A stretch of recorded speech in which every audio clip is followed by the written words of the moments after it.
Welcome, Mary Beth Shaw. I am so excited to have you here to catch up on, I think, 15 or more years. I know, right? Yes.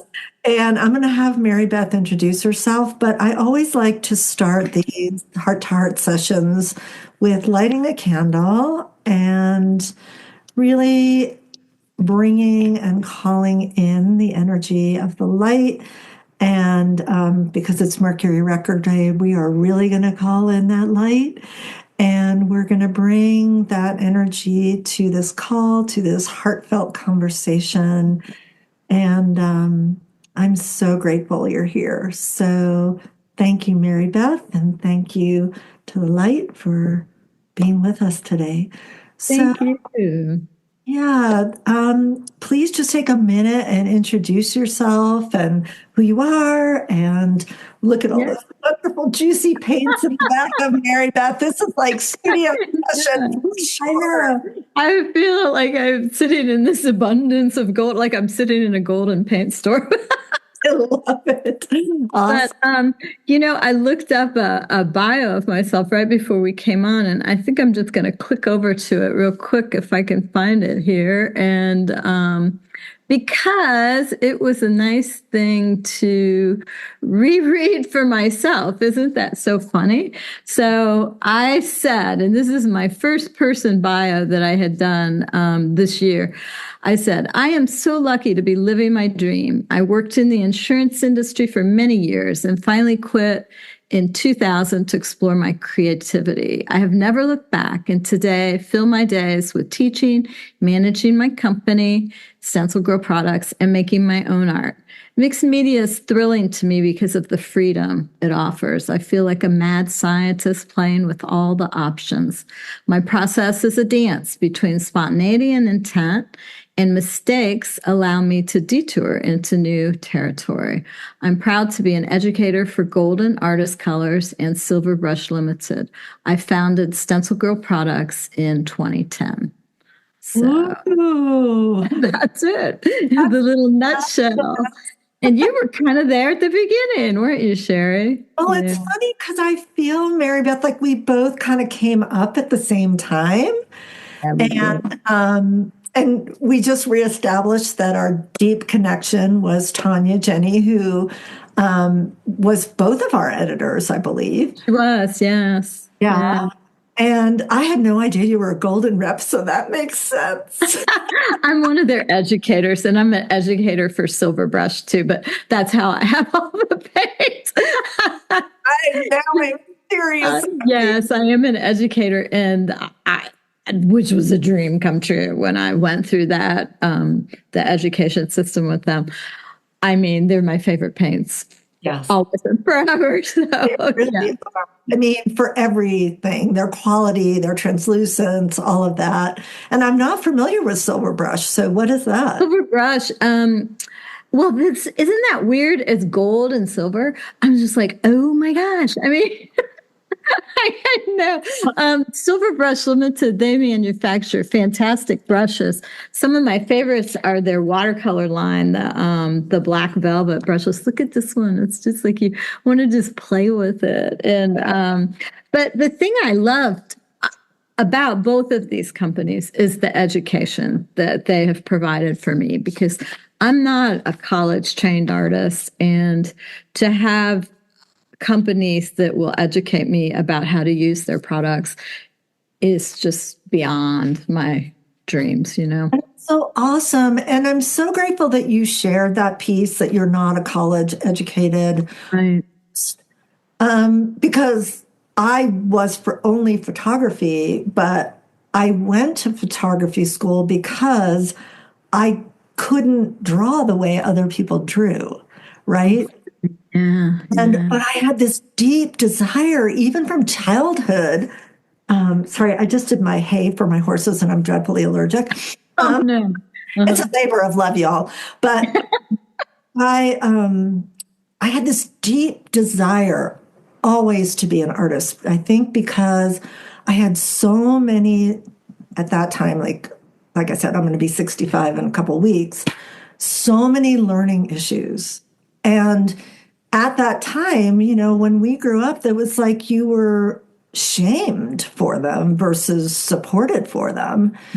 And Mhm. so for me, like the one safe space appeared to be horses and creativity. But Mhm. I still could not create the way Garth created. Like I can't do perspective because I have a learning issue where I can see depth, but when I go to translate it, it's literally backwards. It's like a dyslexic spatial. And I've only met one other artist who has that. Mhm. So I went into photography first by stealing my dad's camera. Mhm. Then I got one for graduation, went to school thinking I was going to be a teacher, quickly decided that that wasn't the road I wanted to take, took one photo class in college, dropped out, much to my mother's dismay, drove my little VW home, loaded up at Christmas time, and said, I'm dropping out and going to art school. And her response was, over my dead body. Oh my gosh. But that's Wow. what I did. I went to photo school. And Mhm. so I love hearing that because, and I'm sure you know this and you've heard it a million times at this point too. The most common thing I hear in my world, with my students, with my clients is, but I'm not an artist. Oh, I know, right? Yeah. Hmm. So what would you say to people who say that? Oh, wow. Well, I think every one of us is an artist. And, the way we may show our artistry to others or to the public is all quite different. But I am utterly convinced we are all creative, we are all artists. I feel that we were born that way. And through society, we may morph or change into something different. But we all have that in us. All of us do. I totally agree. And I believe it's innate. And like, because when we're small, until someone tells us that the elephant can't be pink, Yeah. that's when it begins, I feel. Like, oh, Mhm. wait a minute. Or Mhm. somebody comes over. I have this beautiful video that I share with my students of my friend's daughter. Mhm. Well, it's my friend's granddaughter, Mhm. her daughter's daughter, and she's now in her probably mid 20s, and she's got these little bunches, and she's standing in front of a kiddie easel. She's in Hawaii. She has no shirt on, and she's sitting there with her little brush, and she Mhm. is standing in front of that easel, and she's saying, beautiful monster, beautiful monster. And then she takes her colors and she's just going all over the canvas. And when I show that to women, they start crying Oh my gosh. because that's who we were. I That's, know, right? Exactly. yes, yes. Mhm. Before someone said, be a scientist, you're not good at art, Mhm. right? And so what you said too really spoke to my heart, which, about, it's not just about using a brush. I don't have pretty brushes like you. I know that one's so beautiful. I can't bear to pay with it. But it's like when I'm in my garden, it's a creative act. Oh yeah, for sure, for sure. Cooking, all of those things. So, All the things, yeah. all of those things. So, with what's going on in the world, well, yeah, we won't go all the way down that rabbit hole. We'll keep this really positive, you guys. I know, right? But seriously, though, I do believe that right now we need this more than ever. Oh, More. I think so too. I did this group last week. I was invited to meet with a group of local people, and I wasn't quite sure the reason for the invitation. I didn't know if it was like a holiday greet and meet or what meet and greet or whatever. So but something told me to go. And it was being held by a lady who I know peripherally, but she's not really in my inner circle. Anyway, I went to it, and there were few artists I knew, few artists I didn't know. And the point of it was to talk about today's world and beauty through art, and some way that we could perhaps get together and make sure that beauty was available to the people who needed it the most in the world. And anyway, it was a fascinating evening. We're going to do more on this topic. And I was very excited to have been included in that discussion because I have a lot of passionate feelings about that. And these ladies, and actually there's a guy too, but this group was very convinced that if you look at the socioeconomic levels in our country, it's the people at the lowest level that are not getting the opportunity to experience beauty in their lives today. And we thought that as artists, perhaps we might be able to maybe make a little baby impact in that area. I don't know. What this year is all about, like for me, and I'm calling it a creative evolution. And I have pretty much my whole career served the underserved, because I as a licensed clinical social worker. And so a lot of the courses, well, the workshops and classes that I do now are often collaborations with nonprofits in my area. Oh, nice. So that, like, we offer a monthly art, healing, and hope locally, and I also offer it online. And it's sponsored, co-sponsored, a little bit by me, a little bit by the art center where I teach it, and also by a local mental health organization. And so we don't charge for that, which is incredible.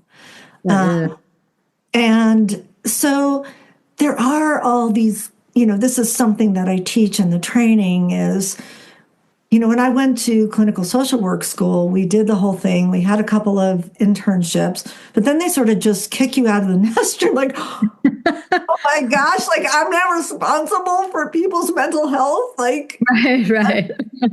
One of the things that's super important to me in the training that I do is you learn over the 8 weeks, you learn the material, the Creative Awakenings material, mixed now with expressive arts.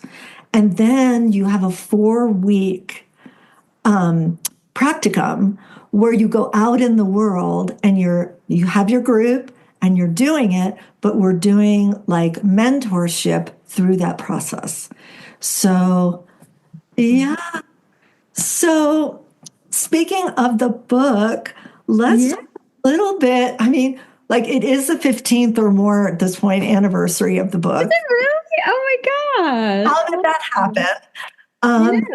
Mary Beth, hold on, I have it right here. Oh, I'm so glad you do. I should have pulled my copy out. I love the cover of that book anyway. It's so Oh, Tanya. Oh my gosh. Here's the funniest thing about this as a dyslexic human, writing this book was what I call my coyote experience because it's like a cosmic joke that a dyslexic human could write a book and have it published. But I say that it was all Tanya. I handed her this like 500-page opus. And she took that opus. Here's Mary Beth's chapter. And she took, yours was the Clarity Cave. Now I remember. And look. Yes. I want to go back and read that now. I know. Let me just tell you. Very relevant to me. It says January too, right? Yeah. January Dreamer. January Dreamer. Yes. Oh my gosh, Mary Beth, this takes me back. I know, right? Your quote says, and this is probably like no accidents ever in my reality. Finally, I knew what I would envision for myself, a path to clarity. Mhm. Um, so you wrote, so here's what your writing was. When Mhm. Sherry asked me to become involved with her book, I instantly knew I wanted to do the month of January because it is always a time of renewal for me. Oh. So if you can go way back, Mhm. um, do you have any memories of doing this book or doing your chapter for the book and what that experience was like? Yeah, I mean, boy, I was in that baby steps stage, you know? Yes. Like, like I knew I was on the art path that I wanted to be on. I had already quit my day job, of course, and but a few roadblocks had been thrown up, as they often are, but they didn't seem unsurmountable. So I was proceeding on with that path, but I wasn't quite sure yet how it was gonna, manifest in my life, really. And I just was having to take some the baby steps and hoping that I was taking the right baby steps and using my gut, which I always do, gut checks. And yes, yes, yes. I think, were you published in 2010? Oh, Yeah. 2000, I contracted in 2007, went Yeah. a 3 month writer painter block where I actually thought I was going to have to call them and say, I can't do this. And wrote the book for the year, and then it came out in 2009. 2009. Okay. So my first book came out in 2010, but that was in that time when I had just decided to stop doing the art fairs, the outdoor art fairs, which was an exhibiting artist and selling quite a bit of work in that market. And in 2008, we had that recession. And that market really started drying up. And I mean, when you're standing on the street in a tent trying to sell your art and the market dries up, this is really a lot of pressure. I mean, that was my income. That is how I earned my living. So it was in that transition time that I decided perhaps I'll try to teach, and try to, convert to that. And I subsequently taught out at Art Fest in Port Townsend, Washington, which is how I came into Tanya's periphery. And then how you came into Tanya somehow thought you and I should meet. And I had done Art Fest too. I had done an Art Fest. I had a booth at Art Fest. And that's how I met Juliana Cole, and Oh, who I still am connected to this day. Oh, the sun is doing funny things. And I just like a lot, Tisha. I mean, it just seems like eons yeah. ago, but it was such that was an incredible thing that she did, Art Fest. It was so special for me because, I had quit my job in 2000. Here we are. I think 2008 is maybe the first year I taught out there. I threw my application in, no idea if she would want me. And she picked me, and I sold out classes. And it's like she gave me a chance. I was kind of an unknown in that world. I was an unknown in that world. Hey, And I had said to her, "You gave me a chance. And that's where I first taught. It's where I first sold my stencils a couple of years later. And my husband and I went out there to Port Townsend for maybe our 20th or 25th anniversary. I wanted him to see, where we used to be out there. And I said, honey, I feel like my whole life started here. It was kind of crazy.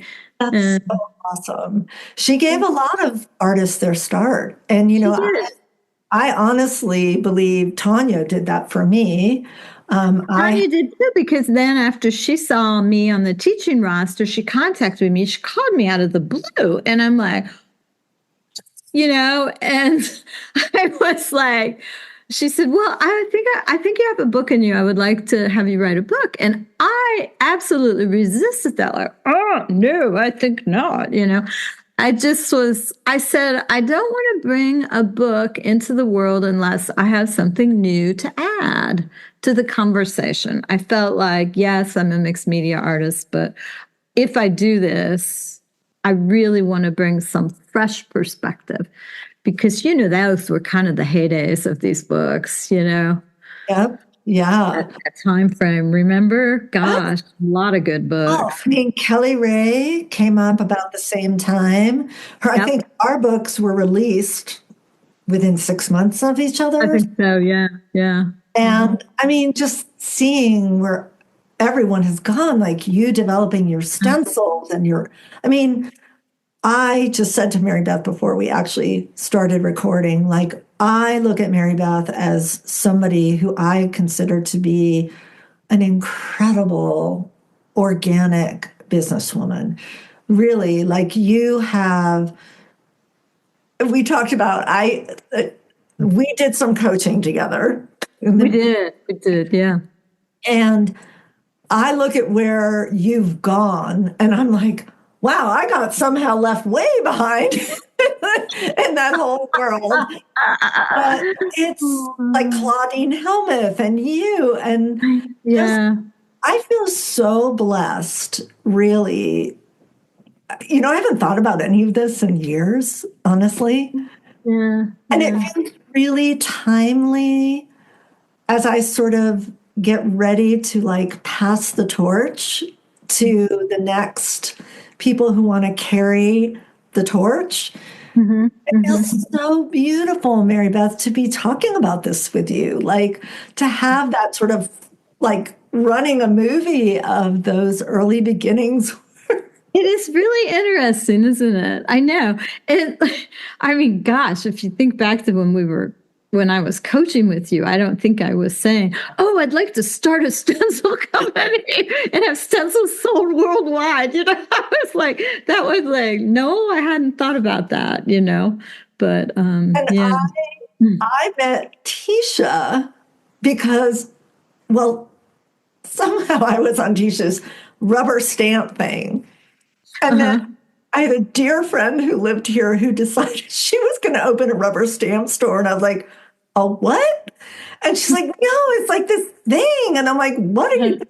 Rubber stamps? She goes, your drawings would be incredible rubber stamps. And I was like, what? Well, so then, of course, like I get in touch with Tisha and I'm like, how are you putting together this rubber stamp zine? And then she turned Uh-huh. on to Jim, who owned that company called Circus Stamps, who made the rubber stamps. Right, And right. so I started carving. All my stamps were hand carved. And I loved that. And then I'd send them to Jim, and Jim would make the rubber stamps. And then I'd stick them on these wooden blocks. And my ex husband said to me one day, do you think we're making like a penny a stamp with this? And I said, yes, but it's so much fun, isn't it? And I the know, right? mail art that we got, like all that mail art, Oh, oh, yeah. gosh, it was really a special time. And honestly, I did no idea that we were going to go down this rabbit hole. I know, right? But it's Yeah. beautiful. Like it really, Mhm. like I think about, we don't know. This is like really what I talk about in the book, which is I think goals are wonderful and they have a specific energy to them, right? But in the book, I talk about the goals being like looking at a bullseye with a bow and arrow, and we're looking at that black dot, and we are very intent on getting that arrow in the dot, but we are missing sometimes what is in our around us versus this intention, which is Mhm. like, having a blank canvas and Mhm. adding color and energy, and it's wide open and spacious. And Mhm. like if either of us had said in our life, this is what it's going to be, right? Right, right. 40 years and a gold watch at the end of it. Yeah, yeah. I mean, you lead now traveling trips for people and That's such a joy. It's such a joy doing that. oh my gosh, you are living my dream. Really. Oh. Really. Yeah, I do love the travel trips. It's such a great experience to meet people, meet like-minded people and spend quality time with them doing the things you love, which I'm a walker, so I do like the art programming on European walking trips. So for me, that's like, oh my gosh, my favorite things. And we make art in responding to where we are in Europe and the sites and so on and so forth. And Oh, yeah. it's just what a dream. I mean, it's amazing. It Yeah. is a dream. Well, and I want to go back to something that you said about using your gut. Because Yeah. I think, and I work with a lot of addicts who are in early recovery and trauma, big trauma. And so most of them, especially people who have, experienced trauma, are functioning from the neck up, right? Oh, And have lost touch with tuning into their body, sometimes because it wasn't safe or whatever it is. yeah. But a lot of my personal healing experience was around beginning to really trust my gut, trust the idea of synchronicity, which is where the book really came into, which Mhm. was creating the Book of Dreams journal and not just saying this is what I want to envision, but creating it. And it's there. Like you have artifacts of your life journey, your Mhm. intentions, your dreams, your hopes. And it's not like that every single one of those things is going to magically appear. Right, right. But it's like you said earlier, like I could never have imagined I know. this is where your journey would have led you. I know. But all along, you've listened to the wisdom of your gut. Right. Yeah, I can think of specific examples with that. One was with respect to the stencil company. We stay in our lane. We're a stencil company. We make stencils. We sell stencils. They're stencils. There's nothing else. They're just stencils, And I see a lot of companies that expand so beyond what I might guess would be their lane.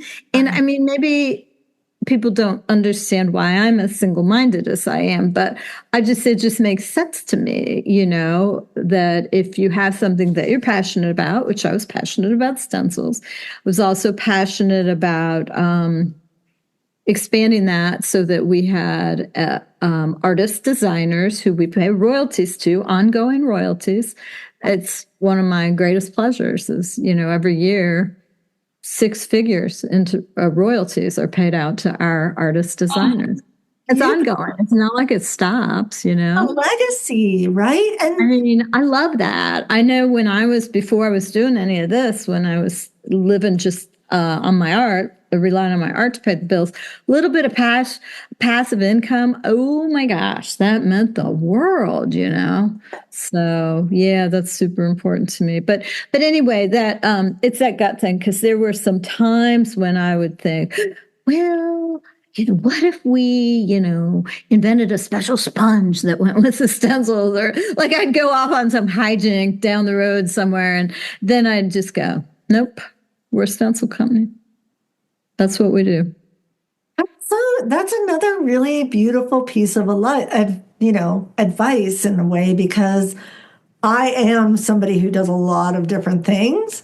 I And know, right? Me too. I'm like, yeah, right. sometimes I think like that gets confusing, A, for the audience, and B, for me, wrangling horses Right. and running up to ranches and then coming back into my studio. And this week I'm in another studio teaching and all that. So I think Uh-huh. there's something really beautiful to be said for that.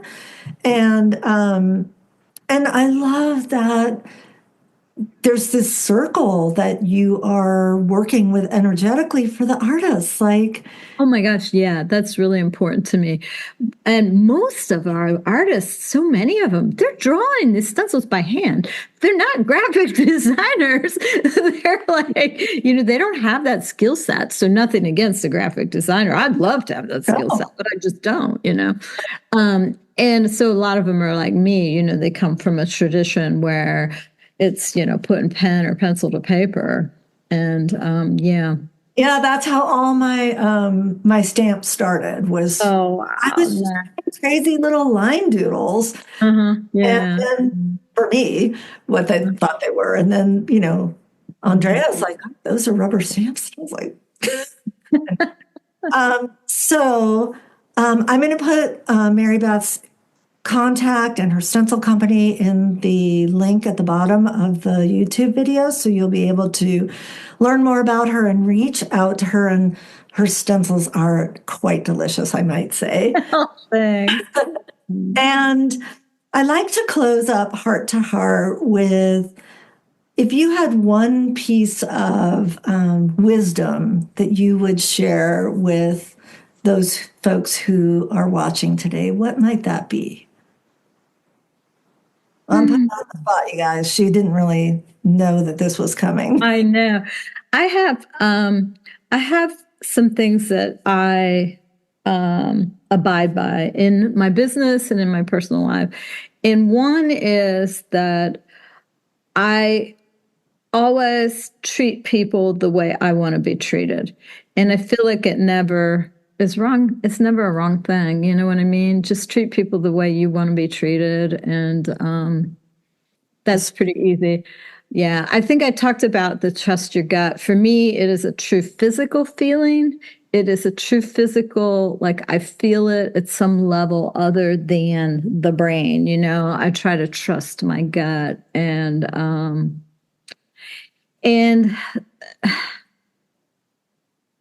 just, oh gosh. So I don't want to say a failure to plan because that sounds ridiculous, but I do at the beginning of every year, I get this huge piece of paper and I just start writing all kinds of stuff all over it. And I mean, everything is like a brain dump almost. I mean, people call them mind maps. Yep. And so I put all these things on there, and then I eventually come to the place where I can put them in a category. These are my personal things for next year. These are my business things. These are my coworkers, this or that, and I try to organize them and try to get a sense of guidance for the future from that. And I have them, I mean, going back years, and it's kind of cool. It's kind of cool to open them up and look at them and go, oh yeah, because I then fold them up and put them away. That's Mary Beth. I love that. Do you know that's how I wrote the book? Oh, nice. Well, it was in my old house, and there was a basement where it wasn't actually a basement, but it was like a place that had a really long wall where our bedroom was, but it also had a little desk under the stairs where I wrote the book. But on that long wall, I took those giant pieces of newsprint, Yeah. and each chapter Nice. newsprint, because having 11 artists was like herding cats. And No doubt. oh my gosh. And so this one is there stuff here, and then this, and then all the cards in the deck. Like, it was really intense writing that book. So I have such a beautiful appreciation for that idea, and I might actually borrow that because I love it's just like this is the dream, right? I love that. But I think lastly, and we've mentioned this, it's come out, you've said it, I've said it, but authenticity. I think that that's all we really have at the end, is our own authenticity, our heart. And so I just do want to respond to people with authenticity, conduct my business with authenticity, make my art with authenticity. And when it's not. I mean, when it's not. I just came from the horse. This is pretty authentic. People sound like, oh, sorry, no time to shower between that and this. The truth of the matter Um, is, and we hear this all the time, right? That in marketing, which, whatever, I'm not that person, but that when we are authentic, we attract our perfect people oh gosh, yes, yes, yes. because they see it and they're naturally drawn. I'm not going to be for everybody. You know, Oh, I know. Right, and it's okay. right. Think somebody thinks I'm for them, and then they're like, yeah, she's not for me. And it's like, it's okay. It Because is okay. Yeah. when we connect Mhm, with those people, mhm. it's an explosion of creative energy and inspiration, honestly. It for sure is. Yeah. Like when you take your trips, I'm sure like that must Hmm. be just such a heartfelt Hmm. time for all of you.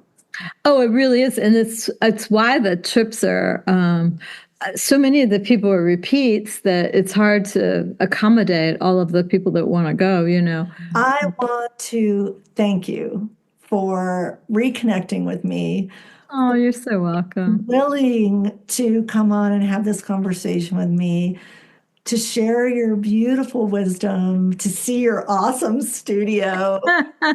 And yeah, Mary Beth, thank you. And Oh, it's thank been a joy. It was just, I'm honored. Thank you. me too. And thanks for taking me down memory lane because It was fun. It makes me think I should pull out my book and maybe do something around my own book for the anniversary. I thought, oh my gosh, that's kind of cool, right? that's a great idea. Yeah. Oh, thank you. And I wish you all the best. Happy holidays. You too, you too, you Happy too. 2025. And I'll be in touch really soon. Okay, that sounds great. Thanks.